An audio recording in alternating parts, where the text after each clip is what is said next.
လာမယ့်3ရက်အတွင်းတင့်စီကိုမထင်းမှတ်ထားတဲ့ငွေဝင်လန်းတစ်ခုပွင့်တော့မယ်ဆိုတာသင်သိပါသလား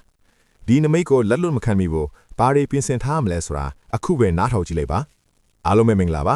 ဆရာရဲ့ channel ကနေပြန်လဲကြိုဆိုလိုက်ပါတယ်ဒီအချက်တွေကိုသိရင်မိတ်ဆွေအဆင်ပြေလာပါလိမ့်မယ်နားထောင်ကြည့်လိုက်ရအောင်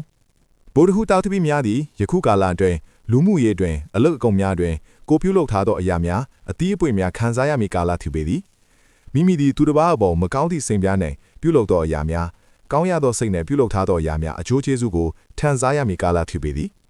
ကောင်းတာလုပ်လျင်ကောင်းကျိုးများခံစားရတဲ့ကဲ့သို့မကောင်းသောအရာများပြုလုပ်ထားပါကလည်းခါးစည်းခံစားရမည့်ကာလဖြစ်သည်ငွေကြေးများတွင်ခရီးသွားသောလုပ်ငန်းများလက်ဆောင်ပြီးပါကဝင်ငွေများယခင်ကထပ်ပိုး၍ဝင်လာမည်ခရီးသွားခြင်းလုပ်ငန်းများတွင်ငွေကြေးသုံးစွဲပြီးပါကသုံးစွဲထားသောငွေများပြန်လည်ဝင်ရောက်လာတတ်သည်စီးပွားရေးလုပ်ငန်းများအနေဖြင့်မိမိယခင်ကပြုလုပ်ထားသောလုပ်ငန်းများကိုသာစောက်ချလုပ်ကိုင်သင့်သည်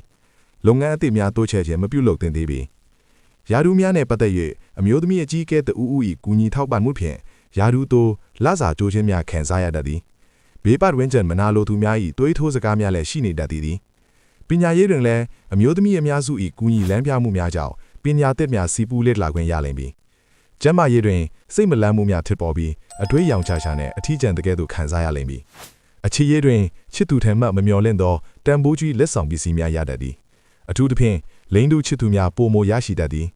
အိမ်တော်ရေးတွင်အောက်တန်းကျသောအမျိုးသမီးများ၏နှောက်ယှက်ခြင်းမျိုးခံစားရတတ်သည်ချင်းချောက်ခံရခြင်းငွေညစ်ခံရခြင်းစသည်တို့လည်းဖြစ်ပေါ်တတ်သည်နိုင်ငံရေးချားရောက်နေသူများအနေဖြင့်အခွင့်အလမ်းကောင်းများပြန်လည်ပေါ်ပေါက်တတ်သည်လက်အောက်ငယ်သားများ၏ချီးမွမ်းခြင်းခစားခြင်းစသည်တို့အထူးကြုံဆုံရလိမ့်မည်ရဝီတို့တွားလိုသူများယခုကာလအတွင်းစီစဉ်မှာကအောင်မြင်ပါလိမ့်မည်ရရကောင်းကတော့ပတ်ဝန်းကျင်၌ရှိသောကလေးအချို့ကိုမုံဖိုးပေးခြင်းအယုတ်ဝယ်ပေးခြင်းလက်မှုလုံကိုင်းနဲ့ဆိုင်သောအယုတ်များဝယ်ပေးခြင်းဖြင့်လူရဆူတောင်းမှုများပြုလုပ်လိုက်ပါကောမန့်မှာလူရဆူတောင်းကိုရေးသားခဲ့ပါမိတ်ဆွေတို့အားလုံးကျမ်းမာချမ်းသာပြီးလူအင်ဆန္ဒပြေဝကြပါစေခင်ဗျာအားလုံးကိုကျေးဇူးအထူးတင်ရှိပါတယ်